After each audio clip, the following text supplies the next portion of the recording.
Hahaha. Apa kabar sahabat artikel view? Kali ini saya akan membacakan lanjutan alur cerita kisah CO muda berpura-pura culun. Tapi, sebelum mendengarkan kisah ceritanya, silahkan cari posisi yang nyaman dan jauhi keramaian. Dan jangan lupa pasang headsetnya. Dan inilah alur cerita kisah CO muda yang berpura-pura culun. Episode 277. Kisah CO muda yang berpura-pura culun. Apa yang kamu lakukan? Ini toilet pria. Ariel berbalik ke samping, memperhatikan Melissa yang masuk ke toilet pria dengan waspada. Melissa telah menempatkan tanda yang ditangguhkan di pintu. Jadi dia tidak takut seseorang akan tiba-tiba masuk, melepas kacamatanya, dan berjalan ke Ariel. Apakah kamu dan Kaori sudah bersama begitu lama? Apakah kamu pernah diberikan Kaori? Melissa berkata sambil menghela nafas di telinga Ariel. Keakraban di luar teman seperti ini membuat alis Ariel terlihat serius. Kaori menganggap Melissa sebagai saudara perempuan yang sangat baik. Tetapi apa yang dia lakukan sekarang sedikit dicurigai merusak hubungan mereka. Ini adalah sesuatu di antara saya dan Kaori. Apa hubungannya denganmu? Kata Ariel. Melissa tiba-tiba mengulurkan tangan dan menyentuh dada Ariel. Sambil mengedipkan mata, dia bertanya, apakah kamu tidak memiliki keinginan untuk ini? Melissa, aku suami sahabatmu. Ariel berkata dengan dingin. Apakah kamu pikir aku akan peduli tentang ini? Bagiku, selama aku bisa menguntungkan diriku sendiri, aku tidak akan pernah peduli tentang hal-hal lain. Melissa melingkarkan lengannya di leher Ariel dan melepas kacamatanya. Saat ini, terutama matanya yang kabur. Bahkan Ariel sedikit bergoyang.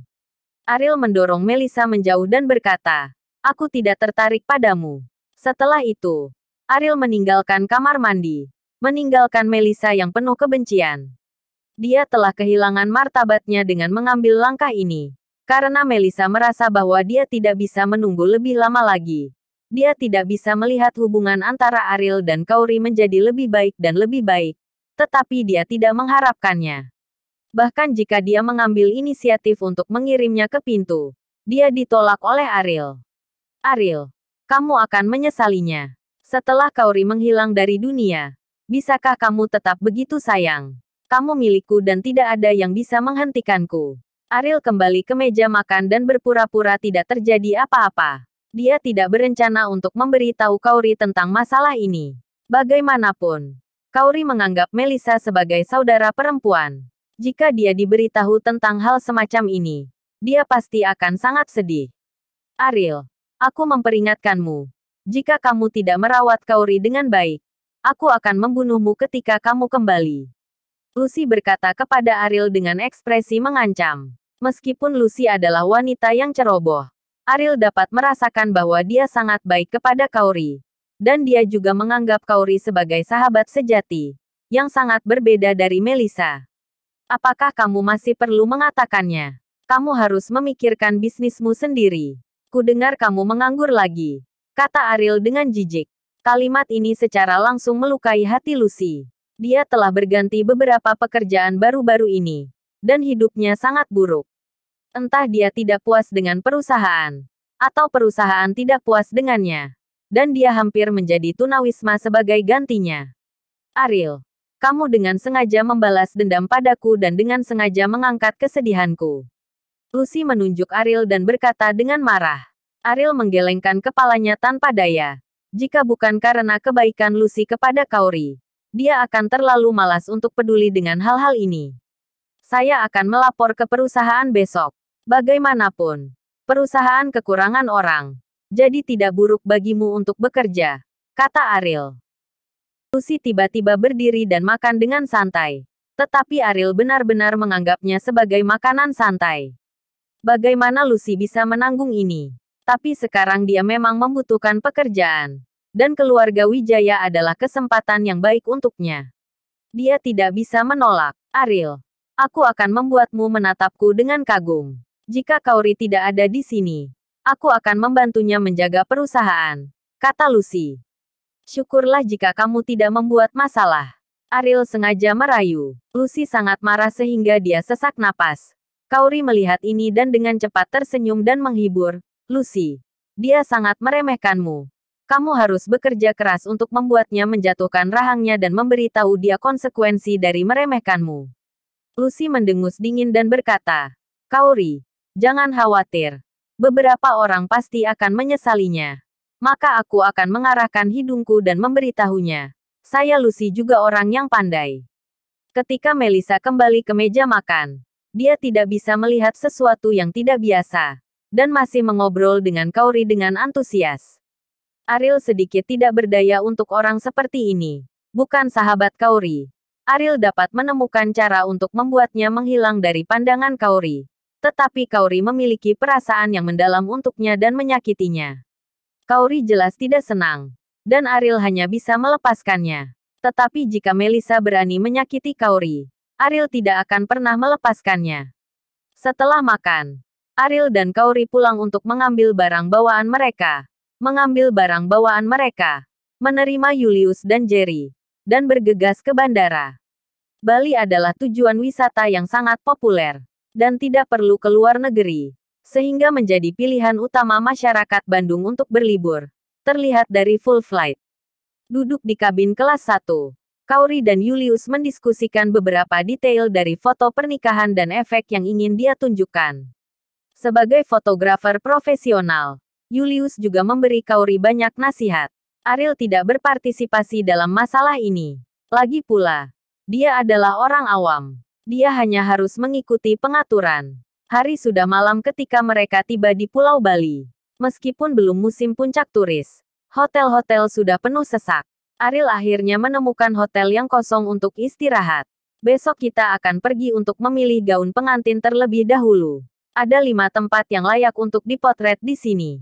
Butuh sekitar 3 hari untuk syuting. Apakah menurutmu itu terlalu banyak? Kaori bertanya pada Ariel di dalam ruangan. Tidak banyak. Selama kamu mau. Tidak masalah untuk syuting selama sebulan. Ariel berkata. Dia tidak peduli dengan waktu syuting. Selama Kaori senang, semuanya bisa terpuaskan. Kaori masih sangat senang karena Ariel mengikutinya dalam segala hal. Tetapi dia masih harus menjaga perasaan Ariel.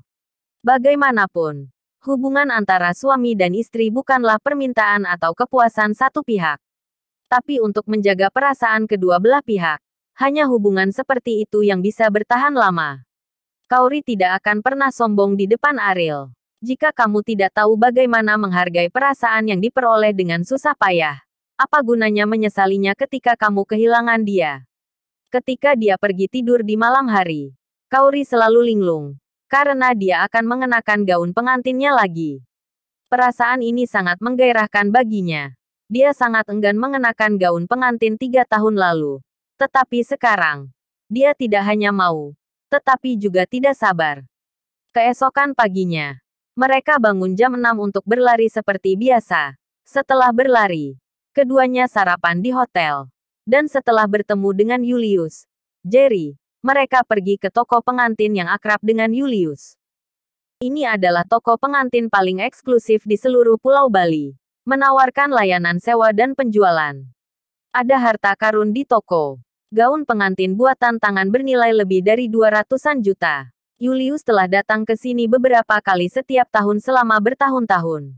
Beli barang yang tidak berharga ini. Bagi banyak orang, gaun pengantin hanya akan dikenakan sekali seumur hidup. Sehingga kebanyakan orang akan memilih untuk menyewa gaun pengantin. Meskipun dibeli tidak akan terlalu mahal. Dan orang kaya sejati, bahkan jika mereka memiliki permintaan yang tinggi untuk gaun pengantin, akan meminta master untuk menyesuaikannya dengan tangan. Tidak akan berbelanja di toko. Julius sangat akrab dengan pemilik toko pengantin. Seorang wanita parubaya berusia sekitar 40 tahun. Karena perawatan yang tepat, dia tidak terlihat tua sama sekali. Dan pesonanya masih ada.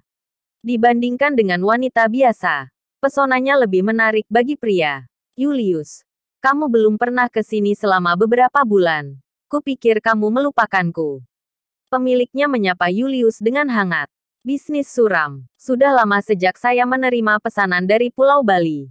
Saya khawatir Anda akan melupakan saya. Julius tersenyum. Keduanya saling memandang. Jelas ada cerita. Sewa atau beli? Tanya pemilik. Julius melihat Kaori. Dan mengatakan, ini tamunya. Anda harus bertanya padanya. Di toko, gaun pengantin di depannya adalah yang paling menarik, dan Kaori tidak tahan untuk berpaling. Kecantikan kecil, kamu benar-benar cerdas. Gaun pengantin ini adalah harta karun toko. Apakah kamu tertarik? Bos wanita berjalan ke Kaori dan bertanya. Hampir semua pelanggan yang datang ke toko akan tertarik dengan keindahannya. Tapi hasil tanpa kecuali. Setelah mendengar harganya, akan terintimidasi. Sangat indah. Kaori menghela nafas. Gaun pengantin ini adalah buatan tangan seorang master dan dirancang oleh dirinya sendiri. Hanya ada satu set di dunia. Butuh 1 tahun penuh untuk menjahit satu jahitan demi satu benang. Tetapi harganya agak mahal. Jika Anda suka model ini, saya dapat memperkenalkan Anda ke beberapa gaya dengan gaya serupa. Pemilik tidak sengaja memandang rendah orang. Tetapi dia telah mengalami terlalu banyak hal seperti itu. Setelah harga disebutkan, para tamu akan menyerah secara otomatis. Jadi dia terlalu malas untuk menilai gaun pengantin ini terlalu banyak perkenalan. Berapa biaya sewanya? Kaori bertanya. Bos wanita itu tersenyum dan menggelengkan kepalanya. Dia berkata, maaf, gaun pengantin ini hanya dijual tetapi tidak disewakan. Karena harganya terlalu mahal. Jika rusak, saya tidak mampu menanggung kerugian seperti itu. Berapa? Ariel bertanya di samping. Pemiliknya melirik Ariel, yang sangat tampan. Tapi melihat pakaiannya, tidak terlihat seperti orang kaya. Jika berbicara tentang harga, Anda akan menyerah, bukan? 265 juta, kata bos. Mulut Kaori melebar keheranan. Gaun pengantin harganya lebih dari 200 juta. Terlebih lagi, tidak mungkin mengenakan pakaian seperti ini pada waktu-waktu biasa ketika saya membelinya di rumah. Untuk ekspresi Kaori, pemiliknya tidak terkejut. Semua orang akan memiliki ekspresi seperti itu setelah mendengar harganya. Itu dia, kata Ariel. Kali ini, giliran pemilik yang terkejut. Dia menatap Ariel dengan tidak percaya. Orang ini terlihat sangat sederhana. Tetapi dia membeli sesuatu yang bernilai lebih dari 200 juta bahkan tanpa mengedipkan mata. Pemilik memandang Julius dan ingin bertanya tamu seperti apa yang dia bawa. Dan berapa banyak uang yang dia miliki. Tetapi Julius juga sangat terkejut saat ini. Perusahaan keluarga Wujaya sedang dalam krisis sekarang. Ariel membeli gaun pengantin ini demi wajah. Dan itu tidak layak sama sekali. Apakah kamu yakin ingin membelinya? Pemilik bertanya pada Ariel. Kaori meraih tangan Ariel dan berkata, ini barang yang sangat mahal. Dan itu hanya bisa dipakai sekali. Jadi tidak terlalu mahal. Tapi gaun pengantin ini hampir tidak layak untukmu. Apakah ada pilihan lain? Ariel tertawa. Pemilik tidak bisa membantu tetapi memutar matanya. Dengan gaun pengantin lebih dari 200 juta, itu hampir tidak layak. Orang kaya macam apa dia? Bukan untuk lelucon. Mengapa kalian tidak mendiskusikannya dengan hati-hati? Setelah berbicara, pemilik berjalan ke sisi Julius dan menyeret Julius keluar toko. Julius, bagaimana situasinya dengan keduanya? Saya tidak dapat melihat bahwa pria ini adalah pemilik kaya. Bos wanita itu bertanya pada Julius. Julius tidak tahu bagaimana menjelaskan masalah ini kepada pemilik. Meskipun citra Ariel telah berubah setelah insiden persegi, seharusnya tidak ada argumen baginya untuk makan nasi lunak. Bagaimanapun, Ariel telah berada di bawah penghinaan selama 3 tahun. Keluarga tidak melakukan apa-apa. Ini adalah hal yang terkenal. Tetapi sekarang, dia harus menghabiskan begitu banyak uang untuk membeli gaun pengantin untuk Kaori. Bahkan Julius tidak yakin apakah Ariel memiliki kekuatan ekonomi seperti itu. Atau, apakah dia mengambil uang Kaori untuk menyelamatkan mukanya sendiri. Wanita itu adalah bos perusahaan. Pria itu sulit dikatakan. Saya tidak terlalu tahu, kata Julius. Mendengar ini, pemilik mengerutkan bibirnya dan berkata, ternyata pemakan yang lembut. Mengambil uang seorang wanita untuk memberikan dirinya wajah.